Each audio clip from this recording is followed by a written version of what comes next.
Hello everyone, आप देख रहे हैं job instructor YouTube channel. Friends, आज की इस वीडियो में हम डिस्कस करने वाले हैं दिल्ली हाई कोर्ट की एक न्यू रिक्रूटमेंट के बारे में। किस तरह से आपको इसका एप्लीकेशन फॉर्म फिल करना है, क्या क्या एलिजिबिलिटी क्राइटेरिया है, सिलेक्शन प्रोसेस क्या है, इस वीडियो में हम पूरा डिस्कस करने वाले हैं। पहली बार चैनल पर विजिट कर रहे हैं तो चैनल को सब्सक्राइब कर लीजिएगा। जॉब इंस्ट्रक्टर यूट्यूब चैनल पर आपको जो भी अपडेट दिया जाता है एकदम से सही और ऑथेंटिक इन्फॉर्मेशन मिलती है, कोई फेक इन्फॉर्मेशन आपको नहीं दी जाती है। तो फ्रेंड्स, यहाँ से आप चेक करेंगे इसका शेड्यूल। तो शेड्यूल में आप देखेंगे कि जो वैकेंसी है 4 फरवरी यानी आज से इसके एप्लीकेशन फॉर्म स्टार्ट हो चुके हैं और 23 फरवरी तक आप लोग फॉर्म फिल कर सकते हैं। पेमेंट भी 23 फरवरी तक आप लोग कर सकते हैं। इसका करेक्शन जो है वो 27 फरवरी को होने वाला है, राइट। उसके बाद यहाँ से हम वैकेंसी की बात करते हैं तो इसमें टोटल 152 पदों पर ये वैकेंसी निकाली गई है, जिसमें ग्रुप बी की वैकेंसी है 6 लेवल पे के थ्रू आपको 7 CPC मैट्रिक पे मैट्रिक्स रहेगा। कैटेगरी वाइज वैकेंसी यहाँ पर दे रखी है, आप यहाँ पर चेक कर सकते हैं। उसके बाद आगे बात करें तो इसका जो एज है, ठीक है, उससे पहले यहाँ पर आप क्वालिफिकेशन चेक कर लीजिएगा। 23/2/2026 से पहले पहले आपने अपनी ग्रेजुएशन को जो है वो कंप्लीट कर लिया हो। टाइपिंग की बात करें तो इसमें टाइपिंग भी मांगी गई है कि आपकी 35 वर्ड पर मिनट से टाइपिंग जो है कम नहीं होनी चाहिए, ये चीज़ बोली गई है। नॉट लेस देन 35 वर्ड पर मिनट, ठीक है, ऑन कंप्यूटर। उसके बाद फ्रेंड्स आगे बात करें एज लिमिट की तो 18 से 32 साल एज लिमिट मांगी गई है। 1/1/2026 से आपकी एज काउंट की जाएगी। 2 जनवरी 1994 से 1/1/8 के बीच में आपका जो जन्म है वो हुआ होना चाहिए, ठीक है। एज रिलैक्सेशन देख सकते हो कैटेगरी वाइज, यहाँ पर एज रिलैक्सेशन दिया गया है। इस नोटिफिकेशन को मैंने अपने टेलीग्राम पर शेयर कर दिया, वहाँ से क्लिक करके टेलीग्राम पर जा करके आप लोग नोटिफिकेशन की लिंक देख सकते हो और साथ ही फॉर्म की लिंक, कैसे आपको फॉर्म भरना है वो भी, और टेलीग्राम की लिंक जो है वीडियो को डिस्क्रिप्शन में है। Friend, job instructor YouTube channel पर आपको जो भी अपडेट मिलता है एकदम से ऑथेंटिक और सटीक इन्फॉर्मेशन मिलती है, कोई फेक इन्फॉर्मेशन आपको यहाँ नहीं दिया जाता है। मोड ऑफ सिलेक्शन की बात करें तो सबसे पहले क्वालिफाइंग स्टेज 1 होगा, जिसमें आपका फ्रेंड CBT एग्ज़ाम रहने वाला है, जिसका टोटल 120 मार्क्स का पेपर होगा और 120 मिनट आपको मिलने वाले, मतलब 120 मिनट का पेपर 120 मार्क्स का रहेगा, जिसमें से इंग्लिश लैंग्वेज, ठीक है, एंड कंपेरिजन का 45 क्वेश्चन 45 मार्क्स के होंगे। General awareness, knowledge and current affair event को 45 क्वेश्चन 45 नंबर के। General intelligence and reasoning and numerical arithmetic ability के 30 क्वेश्चन 30 मार्क्स के होंगे। 1/4 की नेगेटिव मार्किंग यहाँ पर रहने वाली है। जर्नल की क्वालिफाइंग स्टेज है स्टेज 1, तो अगर आप जनरल कैटेगरी के हैं तो 60 नंबर लाना मैंडेटरी है, मतलब 120 में से 50% नंबर लाना मैंडेटरी है। अगर आप किसी रिजर्व कैटेगरी से हैं तो 54 मार्क्स यानी 45% जो है मार्क्स लाना मैंडेटरी है, नहीं तो आप डिस्क्वालीफाई माने जाएंगे। उसके बाद PWD के लिए भी 54 मार्क्स लाना मैंडेटरी है। उसके बाद हो जाए आपका स्टेज 2, जो कि आपका डिस्क्रिप्टिव एग्जाम होता है, टोटल 100 मार्क्स का होगा, 2 घंटे का आपको समय मिलेगा। पार्ट ए में आपका 250 वर्ड का एक ऐसे आएगा लिखने के लिए, जो कि 40 नंबर का होगा। उसके बाद 10 नंबर का एक लेटर आपको लिखने के लिए आएगा। पार्ट बी में ग्रामर आपको 30 नंबर की आएगी और ट्रांसलेशन आपको 25 वर्ड के 20 नंबर का आएगा, ठीक है। तो इस तरह से सेकंड स्टेज होता है। उसके बाद यहाँ पर क्वालिफाइंग स्टेज आपका 3rd है, जिसमें आपकी इंग्लिश की टाइपिंग होगी। 10 मिनट का आपका टाइम ड्यूरेशन रहेगा, जिसमें 35 वर्ड पर मिनट की इंग्लिश टाइपिंग आपकी ऑन कंप्यूटर देखी जाएगी, ठीक है। 4th स्टेज होता है आपका इंटरव्यू, जिसमें आपका 15 नंबर का इंटरव्यू यहाँ पर रहने वाला है। एप्लीकेशन फॉर्म की जो फीस है वो 1500 रुपये लगेगी। जो जर्नल और OBC कैंडिडेट है, नॉन क्रीमिलियर EWS कैंडिडेट है, 1300 रुपये की फीस उन कैंडिडेट के लिए जो SC ST या फिर डिसेबिलिटी कैंडिडेट है, हैंडीकैप कैंडिडेट है, ठीक है। तो इस तरह से आपका ये ऑफिशियल इन्फॉर्मेशन नोटिफिकेशन है। अब फॉर्म कैसे फिल करना है वो मैं आपको बता देता हूँ। यहाँ पर इस वेबसाइट पर आएंगे, आने के बाद यहाँ पर आपको क्लिक करना है, क्लिक हेयर। इस पर जैसे आप लोग क्लिक करते हैं थोड़ा सा लोडिंग लेगा और आपका जो एप्लीकेशन फॉर्म है यहाँ से स्टार्ट हो जाता है। सबसे पहले आपको रजिस्ट्रेशन करना होगा। रजिस्ट्रेशन के लिए आपको पोस्ट का जो नाम है वो जूनियर जुडिशियल असिस्टेंट, ठीक है, रजिस्टर्ड का पोस्ट है, इस पर आपको क्लिक करना है। पोस्ट कोड दिया गया है 01। यहाँ से आपको अपना फुल नेम लिखना है, यहाँ से आपको अपना मोबाइल नंबर लिखना है, कंफर्म मोबाइल नंबर करना है। आपको जो भी डिटेल देनी है वो 10th की हाई स्कूल की मार्कशीट के हिसाब से देना है।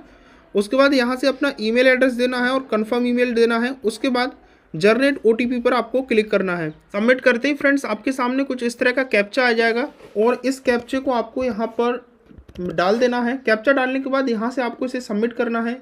जैसे आप सबमिट करेंगे और बोला जा रहा है कि काइंडली OTP रिसीव और मोबाइल एंड ईमेल ID, इसको ओके कर देना है। फ्रेंड्स, आप देखेंगे कि आपके मोबाइल नंबर और ईमेल पर OTP पहुँच चुकी हैं। तो यहाँ से आपको अपनी OTP डाल देनी है। तो मेरे मोबाइल नंबर पर OTP रिसीव हो चुकी है, ठीक है। OTP डालेंगे, यहाँ से इसको वैलिडेट करेंगे, देखेंगे कि मेरा जो वैलिडेशन है मोबाइल वाला वो हट गया है। अब यहाँ से आपको अपना ईमेल वाला डालना है OTP, जो आपकी ईमेल पर OTP गया होगा, ठीक है। इसको यहाँ से वैलिडेट करूँगा, ओके करूँगा, ये देखेंगे कि मेरा यहाँ से वैलिडेशन हो चुका है। अब फ्रेंड्स यहाँ पर आई एग्री पर क्लिक करना है आपको। यहाँ से फिर से आपको सिक्योरिटी कैप्चा ये डालना है और उसके बाद यहाँ से रीवेरीफाई करना है। रीवेरीफाई करेंगे, यहाँ पर आ जाती है आपकी कुछ डिटेल जो आपने अभी फिल की थी। यहाँ से पोस्ट का नाम बोल रहा है कि इसको एक बारी चेक बॉक्स पर एंटर वैल्यू डिस्प्ले करेक्टली बोलेंगे कि मेरी जो डिटेल है वो सही है। इस पर आपको सभी बॉक्स पर चारों पर आपको टिक करना है। टिक करने के बाद यहाँ पर आप इसको सबमिट करेंगे। सबमिट करेंगे, आपको यहाँ पर डिटेल के लिए बोलेगा।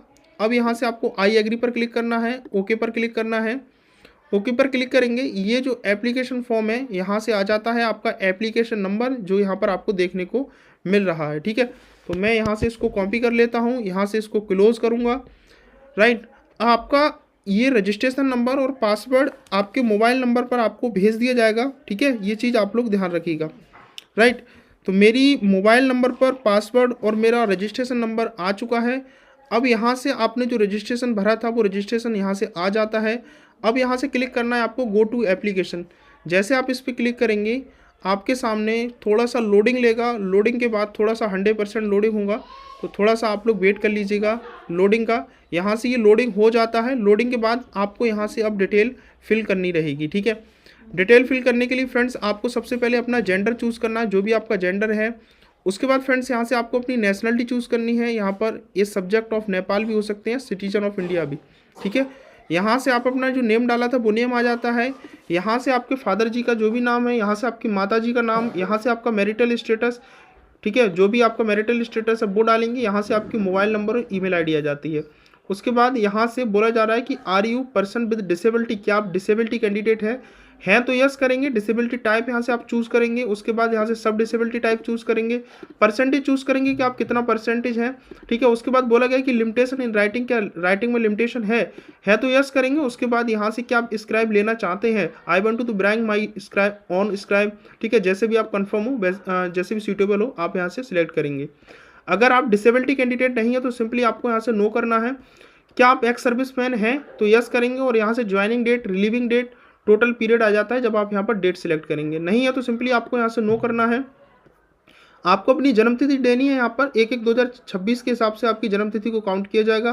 तो जो भी आपकी जन्मतिथि है इस कैलेंडर से आप अपनी जन्मतिथि को यहाँ से फिल करेंगे। उसके बाद फ्रेंड्स यहाँ पर बोला जा रहा है preferred test centre, test city, कहाँ पर आप जो टेस्ट इसको होने वाले हैं। मैंने आपको बताया कि 4 स्टेज में इसका कंप्लीट होगा सिलेक्शन प्रोसेस। तो यहाँ पर केवल दिल्ली आ रहा है तो केवल आप दिल्ली ही सिलेक्ट करेंगे। उसके बाद फ्रेंड्स बोला जा रहा है कि are you regular employee government department, ठीक है। क्या बोला जा रहा है कि आप कोई पब्लिक सेक्टर ऑटोनोमस बॉडी, ठीक है, या कोई government department employee, regular employee है तो यस करेंगे। नहीं है तो सिंपली आपको नो करना है। एडिशनल डिटेल में पूछा जा रहा है कि आप जो है किसी क्रिमिनल कंप्लेंट केस में जो है रजिस्टर्ड हैं अगेंस्ट यू, अगर हैं तो यस करेंगे और क्रिमिनल केस डिटेल यहाँ से देंगे। नहीं है तो सिंपली आपको नो करना है। उसके बाद बोला गया have you ever been the tried, ठीक है। जैसे कोर्ट में देखो यहाँ पर सीधी सी एडिशनल डिटेल आपसे जो भी पूछी जा रही है, आपने कभी गवर्नमेंट के एग्ज़ाम से कोई डिवायर किया है, आप कोई किस क्रिमिनल केस आपके पास है, या फिर आप जो है विटनेस बने हो, तो इस चीज़ की यहाँ पर आपको नो कर देना है, ठीक है।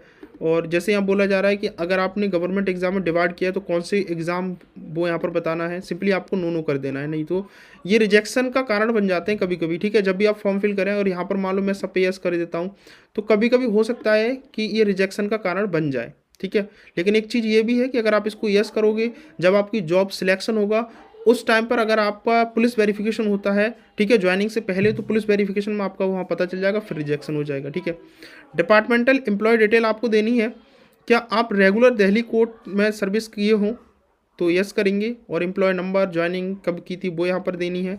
उसके बाद क्या आपका कोई रिलेटिव जो है दिल्ली हाई कोर्ट में है तो यस करेंगे और उसका रिलेशन विद पर्सन, ठीक है, पर्सन के साथ क्या रिलेशन वो यहाँ पर आपको देना है, ठीक है, नो करेंगे। उसके बाद यहाँ से आपको सेव एंड नेक्स्ट पर क्लिक करना है। यहाँ से आपको अपना कॉरस्पॉन्डेंस एड्रेस और परमानेंट एड्रेस देना है। आप देखेंगे मैंने अभी जो डिटेल फिल की थी वहाँ पर ग्रीन हो चुका है, अब मेरा आ चुका है कम्युनिकेशन डिटेल पर।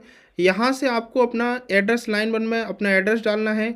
सपोज डेट आप किसी गांव से बिलोंग करते हैं, ठीक है, तो आपको डाल देना है विलेज पोस्ट फिर या तहसील। आपकी कंट्री इंडिया यहाँ पर चूज़ करेंगे हम।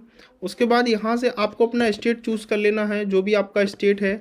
उसके बाद यहाँ पर आपको चूज़ करना है अपना ज़िला कि आपकी डिस्ट्रिक्ट कौन सी है। उसके बाद यहाँ पर पिन कोड, ध्यान रहे कि इसमें आप लोग अदर स्टेट की कैंडिडेट भी फॉर्म को अप्लाई कर सकते हो। ये नहीं कि आप केवल दिल्ली के हैं फिर भी अप्लाई कर सकते हो, लेकिन अगर आप आउट ऑफ स्टेट कैंडिडेट हैं तो आपको जर्नल में काउंट किया जाएगा, ये चीज़ ध्यान रखिएगा। यहाँ पर आपको अपना पिन कोड डालना है। उसके बाद बोला गया है कि is permanent address same to correspondence address, क्या आपका ये एड्रेस और ये परमानेंट एड्रेस सेम है, तो यहाँ पर आपको टिक करना है। सेम एड्रेस ऑटोमेटिक यहाँ पर पेस्ट हो जाएगा। अगर ये एड्रेस सेम नहीं है तो आपको नो करना है और अलग अलग अपना एड्रेस फिल कर देना है। तो देखिए मैं यहाँ से इसको येस करता हूँ और येस करने के बाद ये मेरा ऑटोमेटिक यहाँ पर एड्रेस फिल हो जाता है। उसके बाद आप इसको सेव एंड नेक्स्ट पर क्लिक करेंगे। अब यहाँ से फ्रेंड्स आपको कुछ और डिटेल फिल करनी है, जो कि एजुकेशन क्वालिफिकेशन डिटेल होगी। मेरे 2 ऑप्शन ग्रीन हो चुके हैं, ठीक है। उसके बाद यहाँ से आप अपनी 10th की डिटेल फिल करेंगे। 10th कौन से बोर्ड से आपने किया हुआ है वो बोर्ड यहाँ पर लिखेंगे। किस साल आपने 10th क्वालिफाई किया है वो यहाँ पर आप लोग फिल करेंगे। उसके बाद आप अपना स्कूल का नेम यहाँ से डालेंगे, जो भी आपके स्कूल इंस्टीट्यूट का नेम है। आपका सब्जेक्ट कॉम्बिनेशन क्या है वो सब्जेक्ट यहाँ से आप डाल दीजिएगा। बोला है कि प्लीज़ सिलेक्ट एनी फॉलोइंग, यहाँ से आप क्लिक करेंगे। परसेंटेज था या CGPA था, जैसे भी था वो यहाँ डालेंगे। वो बोल रहा है कि मार्क ऑप्टन, आपको कितने मार्क्स मिले थे। फॉर एग्जांपल मुझे मेरा मार्क्स जो था 470 मार्क था आउट ऑफ 600। 600 में से मेरे 470 मार्क्स थे, तो यहाँ परसेंटेज आती है। मतलब मैं एक आपको एग्जाम्पल दे रहा हूँ, ठीक है। ये चीज़ ना सोचना कि ये मेरे मार्क्स हैं, मैं आपको सिर्फ एग्जाम्पल के तौर पर यहाँ पर समझाने की कोशिश कर रहा हूँ। इंटरमीडिएट की डिटेल देंगे, जहाँ से भी जो बोर्ड से आपने इंटरमीडिएट किया है वो डिटेल देंगे। किस साल आपने पास किया है वो यहाँ पर आप लोगों को डिटेल फिल करनी है। आपके स्कूल इंस्टीट्यूट का नेम क्या है, सब्जेक्ट आपका क्या है, परसेंटेज था वो या CGPA में था, जैसे आपको था वो यहाँ पर देना है। जितने आपके मार्क्स थे, ठीक है, वो यहाँ पर आपको देने हैं। टोटल कितने मार्क्स में से आपके आए थे वो यहाँ पर आपको लिखना है और ऑटोमेटिक यहाँ परसेंटेज आपकी आ जाती है। अब आता है फ्रेंड्स एसेंशियल क्वालिफिकेशन, ठीक है। मैंने आपको बताया कि ये जो है ग्रेजुएशन से वैकेंसी है, स्टार्टिंग में ही मैंने आपको बता दिया था। तो यहाँ से आप लोग ग्रेजुएट सिलेक्ट करेंगे। ग्रेजुएशन आपने किस स्पेशलाइजेशन से किया हुआ है। अगर आपने कोई इंजीनियरिंग की हुई है तो आप ब्रांच का नेम यहाँ पर डाल दीजिएगा, ठीक है। इंस्टीट्यूट नेम, किस कॉलेज से आपने इंस्टीट्यूट से किया हुआ है, आपने किस डेट और मंथ में पास किया है वो यहाँ पर आपको डालनी है। कैलेंडर से आपको सिलेक्ट करना है, ठीक है। फॉर एग्जांपल यहाँ पर मान लो आपने 2019 में आपने कोई ग्रेजुएशन क्वालिफाई किया है तो वो इस तरह से आपको सिलेक्ट करना है। परसेंटेज था या CGPA था वो यहाँ पर सिलेक्ट करना है। मार्क टॉप 10 मान लो आपका 2000 का टोटल था, 2000 में मेरे 1500 मार्क्स आ गए और यहाँ पर मैक्सिमम 2000 का था, तो वो यहाँ से आपको सिलेक्ट करना है। ऑटोमेटिक परसेंटेज यहाँ पर आ जाती है। उसके बाद बोला जा रहा है कि do you have English typing speed not less than 35 word पर मिनट ऑन कंप्यूटर। मैंने स्टार्टिंग में बताया था कि 35 वर्ड पर मिनट से कंप्यूटर में इंग्लिश टाइपिंग आपकी कम नहीं होनी चाहिए। तो जी हाँ, मेरी इतनी टाइपिंग है, ठीक है, लेस, इससे लेस देन नहीं है, right. Please tick below checkbox regarding English language. बोल रहा है कि इंग्लिश लैंग्वेज आपको रीड करनी आती है, राइट करनी आती है, स्पीक करनी आती है। जो भी आता है यहाँ पर, जैसे मान लो स्पीक करनी आपको नहीं आती है तो इसको आप टिक मत करिएगा, राइट। जब आपका इंटरव्यू होगा उस टाइम आप फंस जाओगे, इस चीज़ आप ध्यान रखिएगा, राइट। उसके बाद बोला है कि इंग्लिश लैंग्वेज आपको रीड करनी आती है, राइट करनी आती है, स्पीक करनी आती है, तो आप अपने अकॉर्डिंग यहाँ पर सिलेक्ट करेंगे। उसके अलावा आपकी कोई अदर क्वालिफिकेशन है तो वो अदर क्वालिफिकेशन यहाँ से आप लोग इसमें डालिएगा। नहीं है तो आप इसको ब्लैंक छोड़ दीजिएगा और उसके बाद यहाँ से आप उसको सेव एंड नेक्स्ट पर क्लिक कर दीजिएगा। यहाँ से अपने डॉक्यूमेंट्स को कुछ अपलोड करना होगा। डॉक्यूमेंट्स में सबसे पहले बोला गया है कि आपको अपना पासपोर्ट साइज फ़ोटो अपलोड करना होगा। बोला गया है कि नॉट ओल्डर देन 3 मंथ्स, 3 महीने से पुराना आपका फ़ोटो नहीं होना चाहिए। आप लोग यहाँ पर क्लिक हेयर टू अपलोड पर क्लिक करेंगे, ड्रॉप फाइल पर क्लिक करेंगे, आप अपने सिस्टम से फ़ोटो उठा करके यहाँ से अपलोड कर देते हैं। फ़ोटो आपका जो है वो 100 से 200 KB के बीच का होना चाहिए, वाइट बैकग्राउंड के साथ होनी चाहिए, 3 महीने से पुराना नहीं होना चाहिए। और उसके बाद बोला गया है कि JPG या JPG फॉर्मेट में होना चाहिए, राइट। डायमेंशन यहाँ पर दे रखी है, आप इसको देख सकते हैं। उसके बाद आपको अपना सिग्नेचर अपलोड करना है। सिग्नेचर बोला गया है कि JPG या JPG फॉर्मेट में 80 से 150 KB के बीच का होना चाहिए।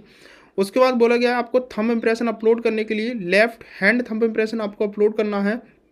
सीधे हाथ का अपलोड मत करिएगा, लेफ्ट हैंड वाला अपलोड करेंगे। क्लिक हेयर टू अपलोड पर क्लिक करेंगे। 50 से 100 KB के बीच JPG या JPG फॉर्मेट में होना चाहिए। आपको क्या करना है, अपने लेफ्ट अंगूठे पर इंक ले लेनी है, इंक पर क्लिक कर लगा करके आपको एक ब्लैंक पेपर पर उसको लगा लेनी है, ठीक है। डेट ऑफ बर्थ के लिए आप अपनी 10th की मार्कशीट यहाँ से अपलोड कर सकते हैं, जो कि जेपीजी ओनली जेपीईजी या जेपीईजी फॉर्मेट या पीडीएफ फॉर्मेट में 100 से 1 MB के बीच का होना चाहिए। उसके बाद essential qualification certificate including marksheet, आपने जो डिटेल आपने दी थी अपनी क्वालिफिकेशन वाली, चाहे आपकी ग्रेजुएशन की हो, चाहे 10th की हो, चाहे 12th की, सभी क्वालिफिकेशन वाली डिटेल आपको देनी है मार्कशीट के साथ में। यहाँ से आपको अपलोड करेंगे, 100 से 1 MB के बीच का होना चाहिए, जेपीईजी या जेपीजी फॉर्मेट या पीडीएफ फॉर्मेट में। उसके बाद बोला गया आप कम्युनिटी सर्टिफिकेट, अगर आप SC ST OBC non creamy layer EWS candidate हैं, चाहे आप दिल्ली के हैं चाहे आउट ऑफ दिल्ली के कैंडिडेट हैं, आपको अपना रिजर्वेशन सर्टिफिकेट यानी कम्युनिटी सर्टिफिकेट यहाँ से अपलोड करना है। क्लिक करेंगे, 100 से 1 MB के बीच का होना चाहिए। यहाँ से आप इसको सभी डॉक्यूमेंट्स को 6 डॉक्यूमेंट्स हैं इनको अपलोड कर देना है। उसके बाद यहाँ से आपकी पेमेंट बोली जाएगी कि कितनी पेमेंट आपको भरनी है। उसके बाद इन सभी चेकबॉक्स पर आपको टिक कर देना है। टिक करने के बाद यहाँ से आपको इस कैप्चा डालना है और इसको प्रीव्यू करना है। प्रीव्यू करके आप देख लें कि आपका फॉर्म में कहीं पर मिस्टेक तो नहीं हुई है। उसके बाद यहाँ से आप लोग इसको सबमिट करेंगे, देन उसके बाद आपको यहाँ से पेमेंट कर देनी है। राइट, इस तरह से फ्रेंड्स आपको अपना फॉर्म कंप्लीट करना है, पेमेंट लास्ट में कर देना है। पेमेंट के बाद अपने एप्लीकेशन फॉर्म का PDF या प्रिंट आप निकलवा के रख लीजिएगा। तो आपको वीडियो कैसी लगी मैं चाहूँगा आप लोग एक बार कमेंट में जरूर बताएं। वीडियो को लाइक करें फ्रेंड्स, वीडियो अच्छी लगी हो तो। ऐसे ही लेटेस्ट वीडियो और ऑथेंटिक इन्फॉर्मेशन के लिए, लेटेस्ट वैकेंसीज़ के लिए आप चैनल को सब्सक्राइब करें। जॉब इंस्ट्रक्टर आपको जो भी इन्फॉर्मेशन मिलेगी एकदम सही और ऑथेंटिक इन्फॉर्मेशन मिलेगी, कोई फेक इन्फॉर्मेशन नहीं मिलेगी। चैनल को सब्सक्राइब करें, टेलीग्राम को ज्वाइन कर लें, लिंक आपको डिस्क्रिप्शन में मिलेगी।